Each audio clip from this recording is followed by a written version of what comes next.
Dénht'ā! Hi, how are you? My name is Ella Lamoureux, and we are back again with another amazing episode of Dénht'ā. Hi, how are you? And for anyone that doesn't know, Dénht'ā in my traditional language means hi, how are you? So I feel like I need to say that as many times as I can in the first 2 minutes. Dénht'ā. I'm quite excited to be back. We are talking with Indigenous folks about lived experiences, lived cultural identity, how to incorporate ceremony, how to navigate the colonial world. And today we have a very special guest, which is Laurel, but I know them as Khalora Form. So please welcome Khalora.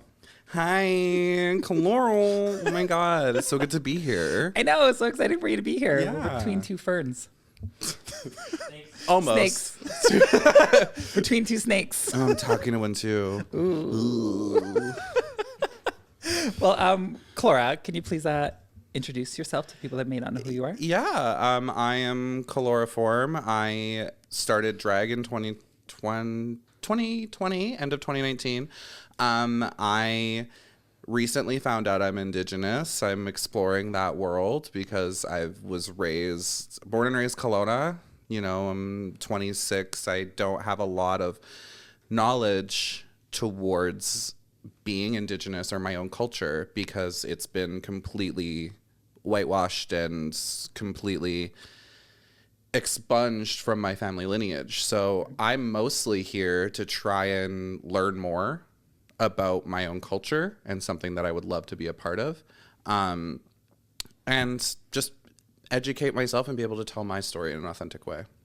Yeah, and I feel that's very appropriate to talk about because the whole basis of this podcast is to talk about your own lived experiences because we all have a different story to tell and we all have a different way that we're going to navigate our own culture. Mm-hmm. And you said you came here to learn. Mistake when? Oh, bad teacher over here. I'm not the one. You say that, but then it's like you've also educated me more than almost anybody on these subjects. I was fishing. Yeah. She does that. She loves to do that. Let's just dive into it. Yeah. We're going to talk about you because I want to incorporate into this podcast a bunch of different lived experiences. And I know we talked about this with you before about just learning that you are Métis. And can you tell us a bit about that, how it came about and what happened? Yeah. So I'm a lead off with in the 60s when my grandfather was being raised. My entire family on that side is from northern Alberta, and the racial lines there are firm.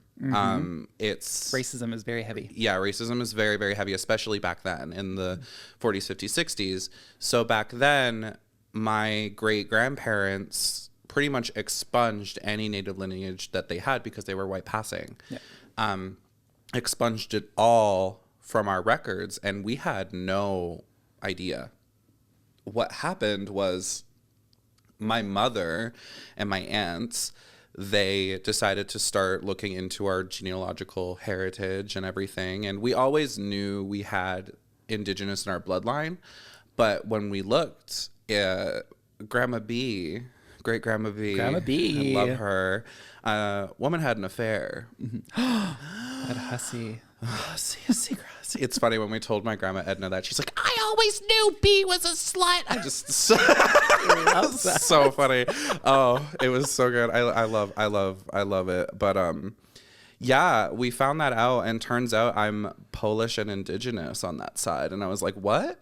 Hold on. It completely rocked my world, completely turned everything upside down. And we had no idea really what that meant at all. So one of the first people I told was you.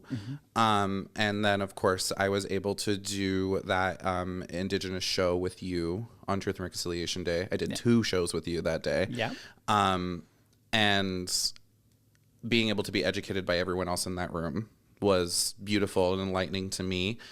What it meant basically was that I had to re-educate and decolonize my thoughts, unlearn a lot of behaviors that have been learned. I mean, I'm from Kelowna, born and raised, so I am small town, very white. I didn't know any other cultures growing up. I lived in Rock Creek. There's a lot of really small town mindsets. So having to unlearn all these behaviors and educate myself and put the work in has been insane. And unlearning all of your own little microaggressions and self-reflecting and doing all of that and being like, no, that's fucked up. You don't do that. So yeah, that's kind of what my journey has been, is just been about unlearning and then re-educating and trying to re-educate my family, who is Stubborn. Put it lightly. Stubborn. Granted, a lot of my family is very lovely. Like, a lot of my family really, really is embracing it and is like, my aunt and my mom are with me in the re-education and all of that. There's just certain members of my family that are like, what? No, you're not. I'm like, we are. We are. Like, the skin color doesn't always tell. No. You know what I mean? So you can't assume with people. So that's kind of where some people's mindsets are at. And I'm like, diva. Nah. I remember this conversation with you. We were at Dorothy's and you were like, hey, I just found out about myself. You're like, I'm unsure how to feel about it, how to go about it. And I was like, if you're Native, say you're Native. If you feel comfortable with it, go for it. And I remember having this conversation. And one of the things I really loved about yourself is after you found out that you were Native or you had Indigenous roots in your lineage, that you didn't push it away. You jumped headfirst into like educating yourself about it, learning about it. And there's this term pretendian, which I believe we talked about before. I mentioned it at a previous show, where a lot of people, they'll find out they're Indigenous and they only use it to find some way they can take advantage of it, compared to learning about their heritage. And that's one of the multiple things that I respect you about, is that you took the time to be like, I need to educate, I need to unlearn, I need to not necessarily immerse yourself into the culture, but just to find out this new part of yourself. Yeah, and you do see that. You do see people. I don't necessarily love the term pretending. Well, it's not supposed to be a term of endearment. No, it is also the first time I think I've actually fully heard it. Yeah. And I'm like, whoa, hold on. Like, kind of a little like, whoa, because I know people like that. And I'm just like, whoa. And the way that it came very popularized, that term, was a couple years ago or last year was, you remember the two Indian girls in Ontario who said that they had an Inuit grandparent, so they got all the years of education paid for. And then it came out that the person that they said was their grandmother, she's like, I don't know these women.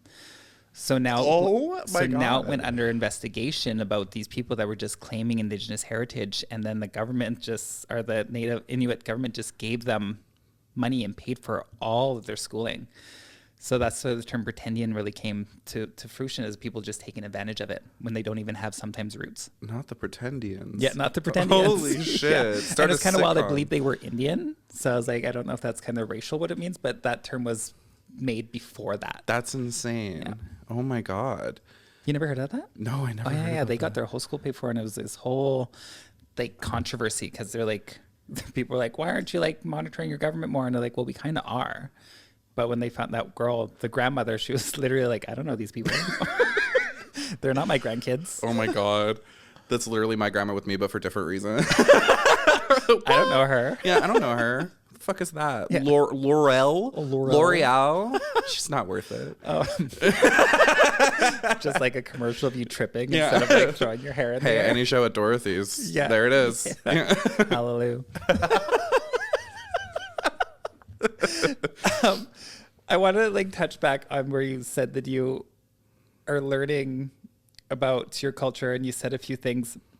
Do you think that equates a little bit, because you are trans as well? Do you think that made you a little bit more sensitive to learn and to understanding a little more, because you had to deal with that part of coming out, or you had to deal with that part of listening and dealing with other people being like, no, you're not? Yeah, it did kind of very much affect.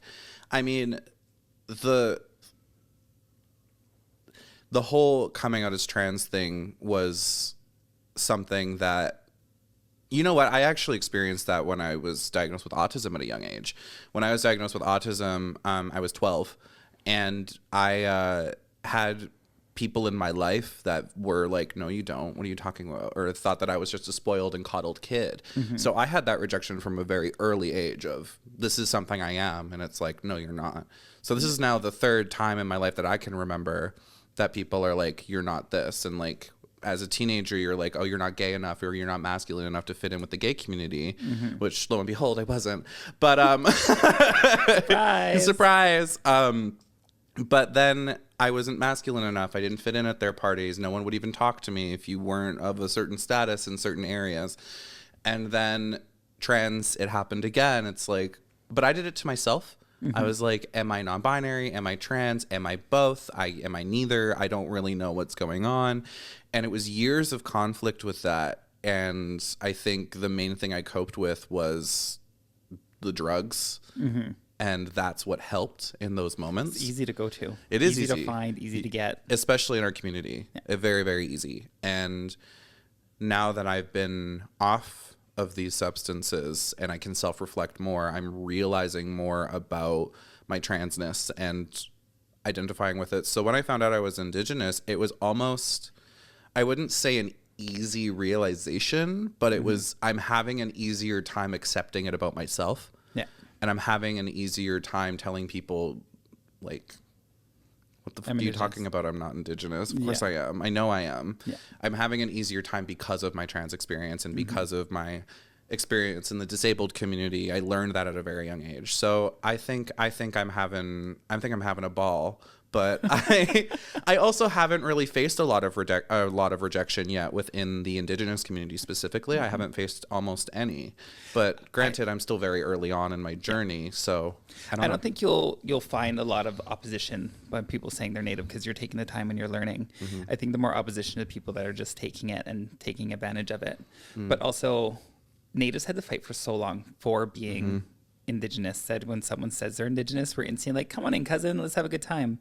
But specifically with Métis people, because you talked about how it was like frowned upon, they hid it.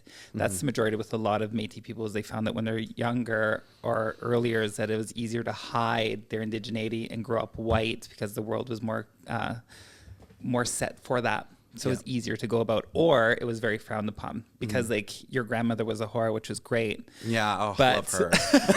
But like also back in that time, if a white man slept with a Native woman, he was taming the squaw kind of thing. Very inappropriate word. So it was considered okay because they were assimilating them. Yeah. But if a Native woman slept with a white woman, that was rape.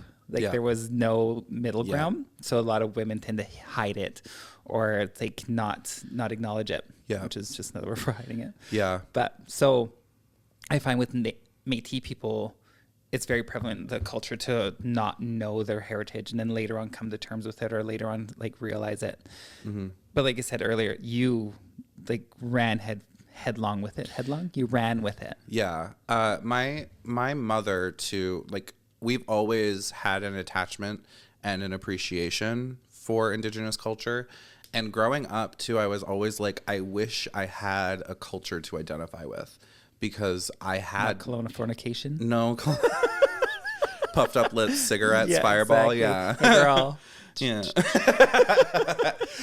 But just the white crying and the freaking out. Oh yeah, all of that. But no, I had nothing to really identify with at all. So it was hard for me to kind of navigate the world and trying to self in my mind. I was like, I didn't have any queer influences and have any racial influences. So it was like, this is my own path and I'm kind of carving my own way. And now that I have something to identify with, it feels so good to like have something that I'm like, okay, this is something I can appreciate and bond with people over because I've never had that bond before. Yeah. I grew up in the woods. Like we're backwoods people. Whereas I don't want to say country, but we're pretty redneck in my family. But again, like most of my family has been so supportive and so accepting. There's just the few sprinkling ones, right? That will die out. What? So.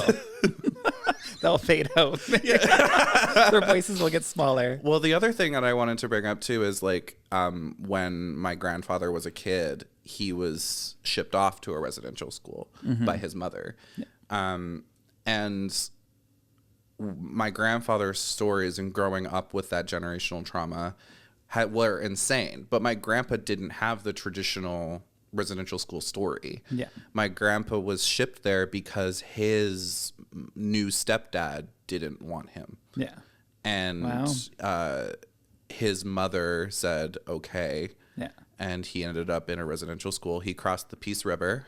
He escaped, crossed the Peace River to get back home and was sent right back. Yeah. His stories were insane, and living with that generational trauma was insane, like hearing those stories. And I didn't learn to appreciate that until I identified as Indigenous, like until I learned about this history of mine. I was like, oh, then the connect happened. And then it helped my mental health. Yeah. It helped me realize things about my mother, about my grandfather, about myself. Like it taught me a lot. And I was like, oh, this is why we act this way. Yeah. Like a puzzle piece falling into place kind of thing. Not the puzzle pieces. Yeah, not the puzzle piece. But I understand that quite heavily, because sometimes we don't understand where things come from or what they do until we learn about our history. And culture is so important, because you talked about finding a place to connect. And I don't think a lot of people realize that everyone needs to find a place to be. Because you coming from a place of mental health, then coming from a place of transness and gender identity, and then coming from a place of cultural identity, which comes later in life, there is so many areas where we are looking for a place to connect to. And then when we're growing up, sometimes we don't have a community, and then finding it just feels like there's a leaf off our shoulder, because now we have a place that we can relate with people. Yeah, nowhere. Like I couldn't relate to anybody. I was isolated. I was bullied a lot, so it was very much me and Pokemon.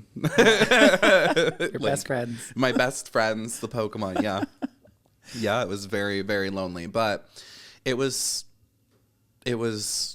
good in the way of, as an adult now, I can see it in other people. And now, being a drag queen, I am able to see it in other people and be able to kind of not help, but like as drag queens, we're awarded the position of healing for people. And I think that's something that goes over a lot of our heads, because I recently have had experiences when I'm working of people coming up to me and being like, my child just died and his funeral was earlier in the day, and this is helping me heal. And I've had people come up to me and have the same story as me with autism, or have the same story of me with being Indigenous, and things like that. I think we forget all the time the power we have and the ability to heal people. And that's kind of what made me clean up my act and start like, get therapy, and learn about myself and identify with this culture. And that's kind of where it started to really, really click for me personally. Yeah, I can definitely relate to that in a way that we become role models without realizing it, that we are. Because I went into this, I'm sure you may have went into similarly, not to be a super role model, but because I needed like an outlet. I needed a place to creatively be myself. And then when I did drag for the first time, I was like, this is amazing. This is where I want to be. But then you do end up becoming this role model. And then I realized with myself being a two-spirit Indigenous queer person, I have a lot of people coming up to me like, where can I go? What can we do? I saw your story. I hear you.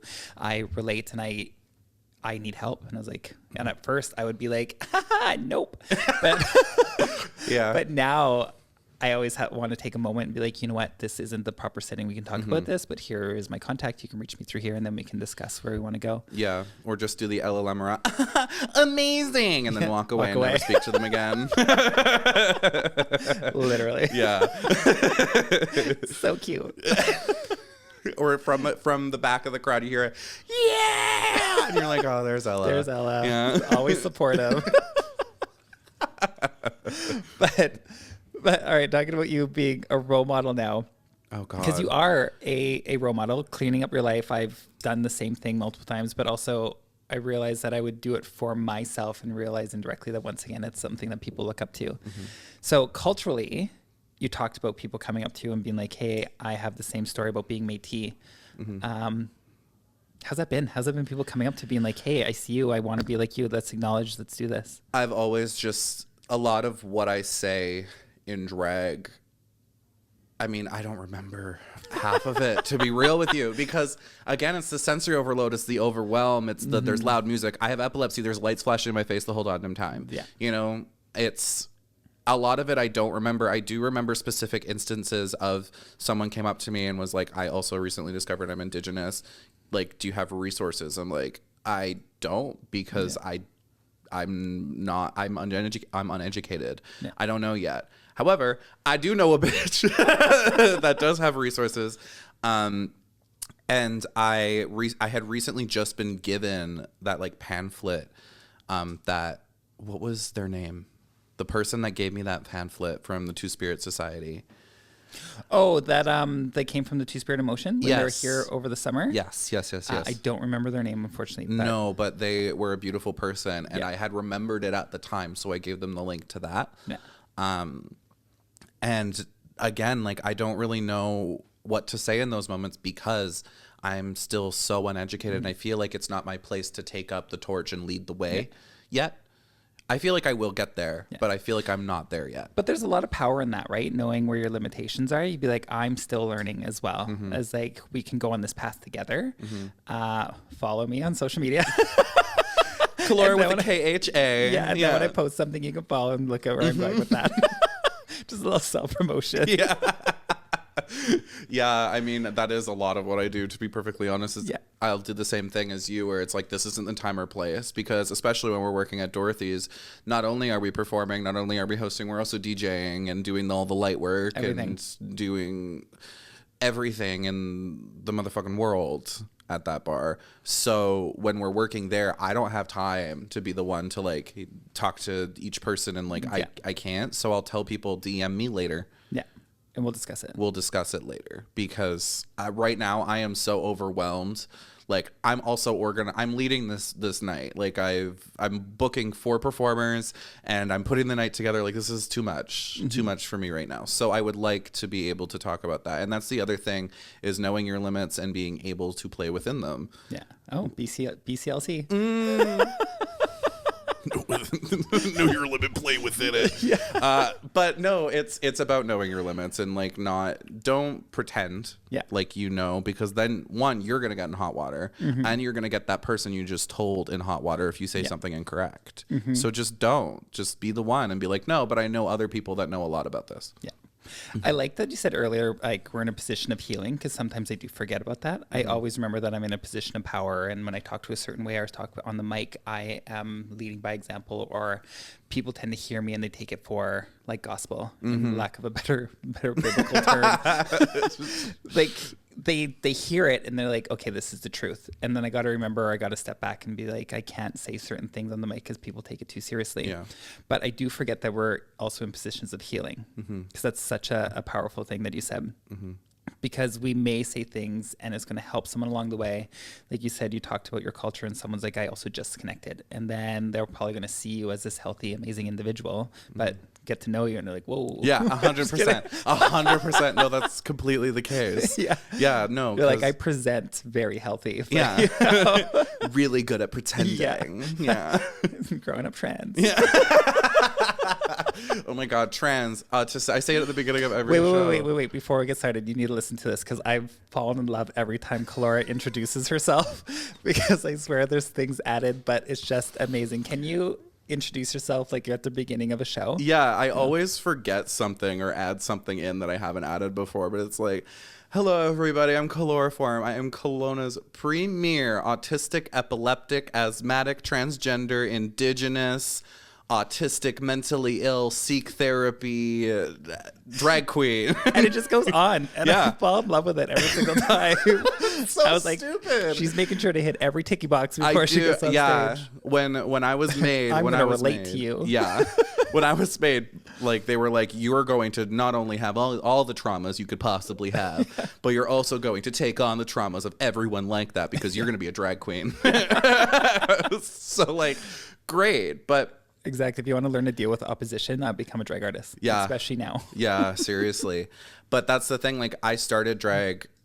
I didn't ever think I would be a drag queen, ever. When I started drag, it was just like I was very much forced into it by my drag mother. Yeah. And you killed it. Thank you. It saved my life in a lot of ways, because I had to quit wrestling for mental and physical health. And I very much struggled to find a path, and drag was there, and it completely saved my life because that outlet is so necessary for me, and it's so necessary for a lot of people. So it was kind of the same story as you. When I started drag, I didn't realize that like the power we held and being a role model. I was like, I just need a space to do therapy, and that is my therapy. My outlet. Yeah, exactly. So yeah, I relate to you on that. Nice. Thank you. You're welcome. She's so Role relatable. model. Oh my God. She's so human. Yeah. Trying to think of something really witty to say and nothing's coming out. All right, let's leave this back to identity. We were talking about this earlier, and you do have, like you said, your icon of mental health, icon of trans awareness, icon of Métis identity. We talked about two-spiritedness, and I identify as a two-spirit drag artist. And then I asked you if you did, and you said that you're unsure, or it's because you don't know enough about it yet. Yeah. Can you tell me that your stance on identifying and not identifying with two-spiritedness? I think that identify it with it if it's appropriate for you and if it works for you. Yeah.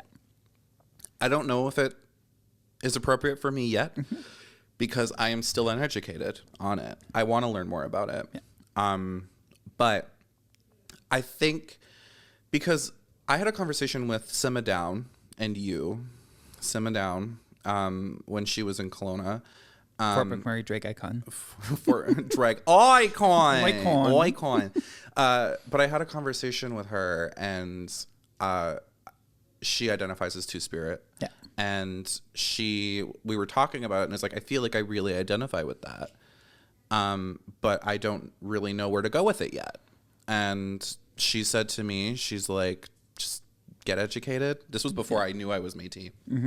So she said, get educated, but also know your place in the nicest way she could possibly say it. Know your place. It's not your place to identify with that. She's not very subtle on things. Yeah. Yeah. So it was that conversation that I was like, oh, okay. And now that I am, it's like all those years ago, I identified with it without knowing anything about it. Yeah. And now I don't feel like it's appropriate for me to identify with it because I still don't know enough about it, and I want to learn more. Yeah, I think that's a very good very good way of saying it, because a lot of people sometimes get confused that are not Indigenous or not a part of the culture where Indigiqueer and two spirits, some people think that they're synonymous, but they do go together. But you can be Indigiqueer but not identify with two-spiritedness. And it is a level of education, of educating yourself. But I also find that a lot of people gatekeep it because they feel that if you're two-spirit, you have to follow certain customs. Yeah. And I once had someone get mad at me for it. They're like, well, you're following the traditional like ceremonies. And I was like, you are from the Plains people. I'm from the Yukon. We have different ways of expressing two-spiritedness. I'm like, you can't, there's another term you might not like, pan-Indian it. And pan-Indian, in case you don't know, is a term that it used for one culture. It's panned out against them all. So they all act the same way. Just like a lot of people think that the dream catcher is like all native cultures have that. I didn't have that in the Yukon. We never had dream catchers. Anyway, so being educated with two-spiritedness is very ideal. And with yourself or anyone, it's for anyone that doesn't know what it is, it's just an umbrella term to identify as Indigiqueer, but it was a term that we took upon ourselves so that we didn't have to go under the colonial views of queer because it was very negative. And in the Indigenous world, being queer or two-spirit was an honorary position. Yeah, so we wanted to step our way from a colonial view, which is gay and blah, and retake the honorary position that it had. And that's basically all it is. And people are taking it and turning it into this very intense meaning, which it was because we were always in a position of power of like matchmakers or medicine men or shamans. We were always in that position. But the basis of it was just to step away from negative colonial views. Yeah. So if you ever wanted to say it and if you identify with it, that's your right to do that. But if you don't want to do it, that's also your right to do that. I'm not going to look at you and be like, lost brother, lost sister, lost cousin, lost auntie, you know, like I would never be that person because it just seems like your gatekeeping would be so wrong. Yeah. I have nothing to say. I have nothing to say to you. Yeah, I'm done. Yeah. I'm Just lost. walks out. Yeah. For no reason. Yeah, so if you're going to identify as two-spirit, once again, that's your call, your choice. But if you feel you need to be more educated on it, go for it. But the basis of it just means to step away from negative colonial views. And that's part of the basis of this podcast, is just to step outside of colonial aspects. Yeah. And let's have that. Navigating colonial world as a white woman. As a white woman. Yeah. This is something that I don't get to talk to a lot of people about, but do you feel that after you came out as Indigenous, has like anything changed in your life? Has people treated you differently when they found out you're Indigenous? Or do you feel that since you are fair-skinned, people are just like, eh? I feel like there is white privilege that comes with my identity. And when I came out when I realized it, because there wasn't really a coming out. It's like I learned it and then I was like, oh, I'm this. You know, it wasn't really like a coming out thing. It was more kind of casual for me. But I think that people started treating me nicer. But I think that's to do with my white privilege. I think it's to do with the fact that I pass as European. My ancestors on every side have been from Nevada and Eastern Canada. Most of my ancestors are from those locations. So I'm just like, I pass very, very, very white. And so when I tell people, it's shock first, and then it's it then becomes almost sympathetic. It almost feels like an aw. It's like, Poor thing. what? It's because it also comes with the autistic and the trans, and it's like, yeah, I hit every label, but like, it almost comes with like, good for you. Yeah. And I'm like, Brava, yeah, brava. Congratulations. Yeah. Like, no, like this isn't, for me, it's just another part of me. Like, it's just like, this is something for me. And it's not something like the sympathy ones get me. Like, I'm like, why do you feel bad for me? And that's wild to me, because I get this sometimes as well when people find out that I'm not trans. They're like, oh, and I was like, okay. Yeah. Well, because also, in all like, of our minds, Ella's a woman. And Yeah, there's literally. just no other. There's no other. Yeah. A lot of people don't even know my government name, but which is fine. But you touched on this, and it's wild to me. Like, a lot of people think that when we go through our identity or we start identifying in certain ways, that we're doing it to appease someone else. Like, no, this is our own personal journey. For you to say "aw" or any kind of like reaction to it, it's like, I'm not doing this for you. Yeah. It's like, I'm not doing it to pander to someone. I'm not doing this to like get a name for myself. It's like, this is me finding my own way in the world. It Don't know just where to go with that. It's funny to me because people really don't know what it means to all of these different things that I have been forced to represent. But it's like all of these different things. Like, I tell people I'm autistic, and the first thing they say is, I couldn't even tell you're autistic. You're like, thanks. It's like, oh my God. Because that's the number one thing. Number one thing you do not say to an autistic person. For me, that's you don't look it. autistic. You don't look native. Oh, yeah. You don't look native. trans. You don't like, look why trans. are you being a dick? Yeah. I get all three on a regular basis. Yeah. Which is why we got a purple mullet. And I'm like, do I look trans now? Am I passing? Yeah. Am I passing? But no, And it just like blows my mind that people feel they have to have an opinion on it. yeah, it's like, this isn't know? for you. Why are we having an opinion? Thank you, white cis male. Yeah. Your life has been handed to you because the world's easier for you. It's like, what? Do you want me to like, if I don't look autistic, like, what do you want from me? Like, do you want me to just constantly be stimming the way I stim? Or I'm not trans. Do you want me to constantly, I don't look trans. I'm not trans. Jesus. No, I don't look trans. Yeah. It's Where's your like, native what do beadwork? you, You need to look more native. Yeah. I don't own any beaded jewelry. Like, I don't know what to say to you. Like, this is my identity. It's not something that it's not all of who I am. It's part of who I am. And I really, really, I love that about myself. But at the same time, it's very frustrating because it's like, why are you so surprised? Stop being surprised by people. Yeah, literally. And it's always an evolving journey as well, right? It's not something that you just learn. You're like, okay, this is it. Yeah. Like you said, you're in a process of learning and unlearning and navigating this new identity. And it's always evolving. It's always growing. Constantly. Like you may learn something from tonight and go forward. Or like you said, sometimes you send people my way because you see me as this beacon of hope. But I'm going to walk out of here as a straight cisgendered male. I swear to God. Wild. But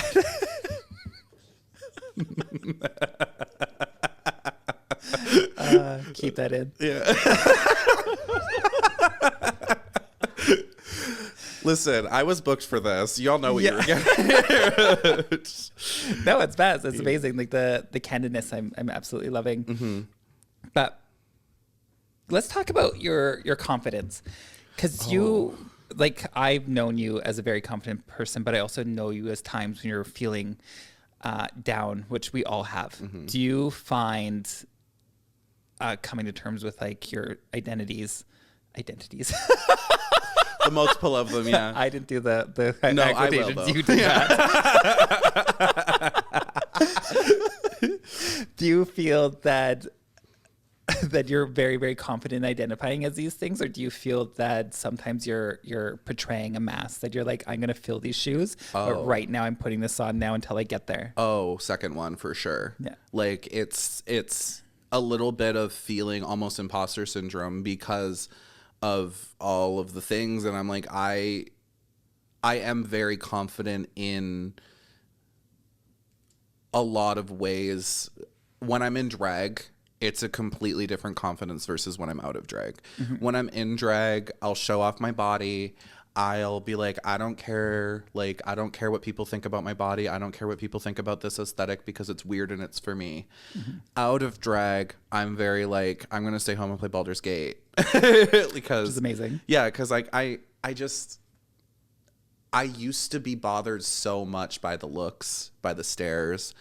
And I love that people see me as this confident person. But at my core, I am constantly doing everything to almost not appease, but appease everything going on around me.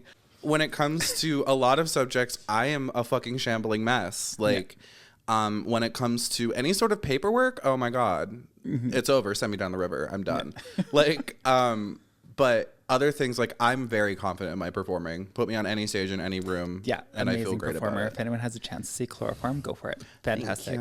Thank you. But I'm very confident in my performing ability. I'm very confident in my ability with a microphone. I am not confident going to a grocery store and buying apples. It's completely different because I'm wearing such a mask, and the term mask is very important to me because I feel like I've been wearing masks my entire life. As you yawn, you fucking. The camera's not on me right now. I'm gonna call you out every time. You know the camera's not on you. And I'm gonna call you out every single time. Oh, boring. Keep going. Oh my God. But no, like the term masks. Yes. It's like, for me, autism, I constantly have to mask. I'm very loud. I talk a lot. My laugh, you can hear down the street and to the right. You know, like I'm very, very loud. I talk like a motherfucker. And people think that is me genuinely. That's not. I prefer to be introverted. I prefer to be not around a billion people at once. That is a mask because while I'm being loud and exuberant and goofy and all of the things, I'm also observing every single person around me because I care that each person around me is having a good time. I am watching everyone at all times. Yeah. And people don't realize that. So that's my mask. My loudness, my confidence is a mask to hide behind.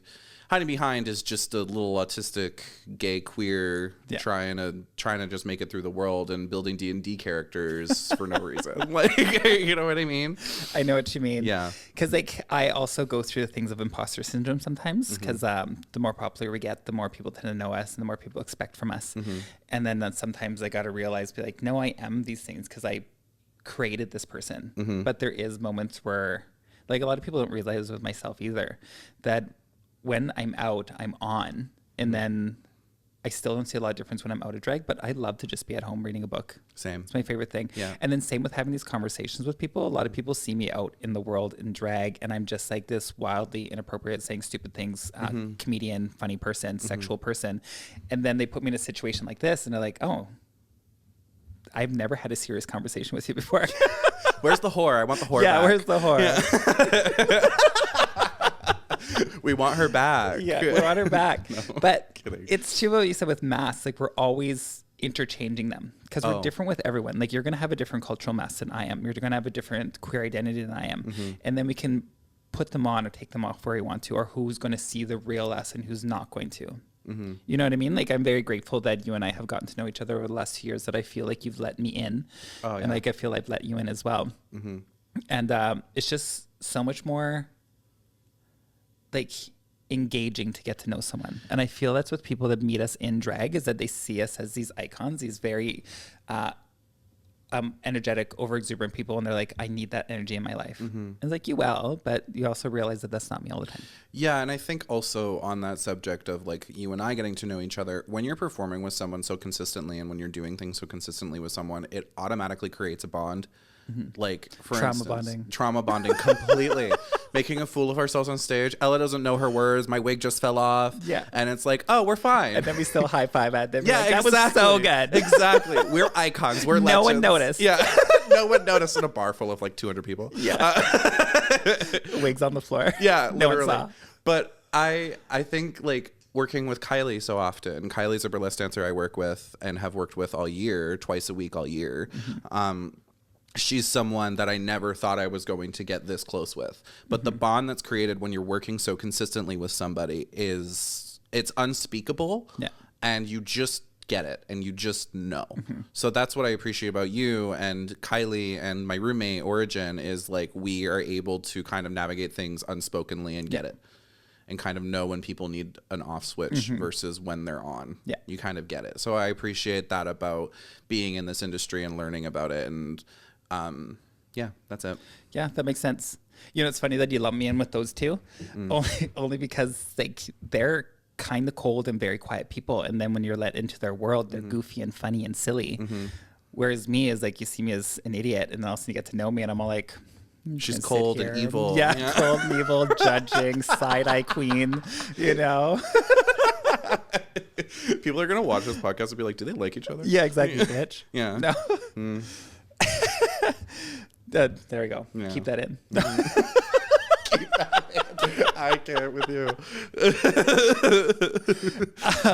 We're gonna close this up now because we've talked quite a bit and I enjoyed it. But thank you so much for opening up and being such this amazing, beautiful icon of inspiration. And if anyone can leave anything with this, they should know that when we go out and you see us, ask about this if you want to talk to us about it, but also realize that we are giving our energy and we can choose if we want to talk about it in that moment or not. But I think you just got to keep being yourself and keep being awesome, keep being delicate, and let's put on that mask and be cool. Thank you. Is there anything you'd love to say to the adoring fans?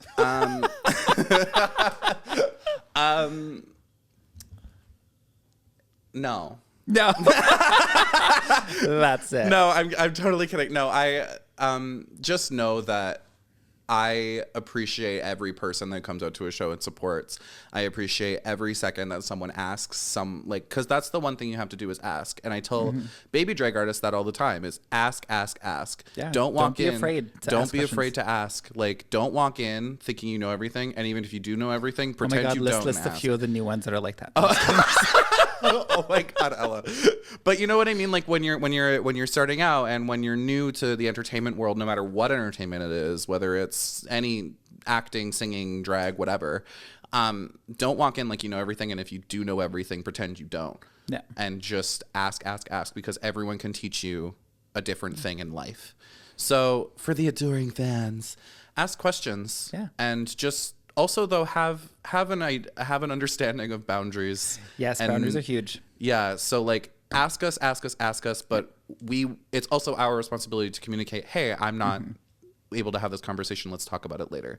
But never be afraid to ask. That's my number one thing. Yeah, always ask questions. And then it could be on us if we want to answer it now or not. But also it's the same going with cultural identity, right? If you're curious and you want to know, ask questions. Find someone. There's local resources in town that you can go to try to figure things out. Sometimes if you're unsure where you come from, finding that lineage can be a little bit tougher, but same with everything. Ask questions. Don't be afraid to ask questions. I ask so many questions. Too many, if you will. Yeah, literally. I'll ask questions all the time. And sometimes I'll ask 5 questions in one sentence and everyone's like, what? Oh my God. I have to know everything that's going on around me. I just feel like I need to know. And like...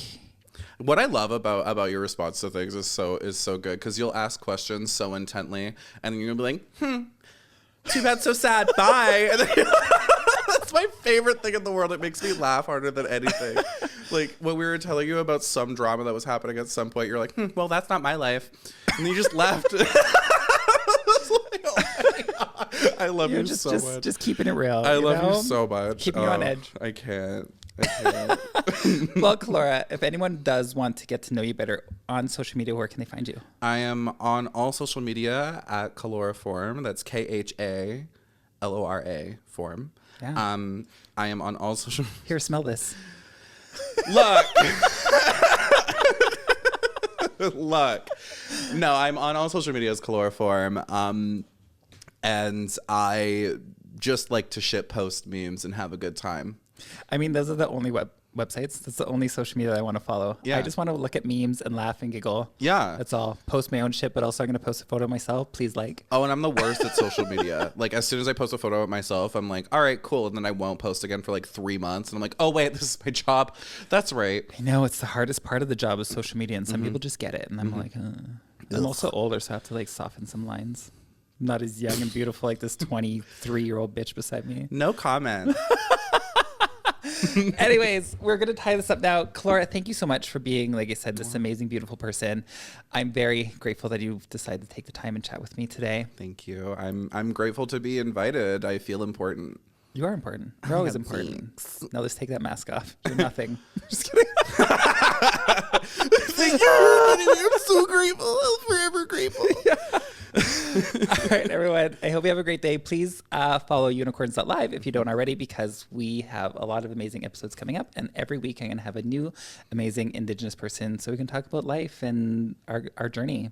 And today was Khalora Form. So thank you all. Have a good day. Thank you. Bye. Love you. Mwah.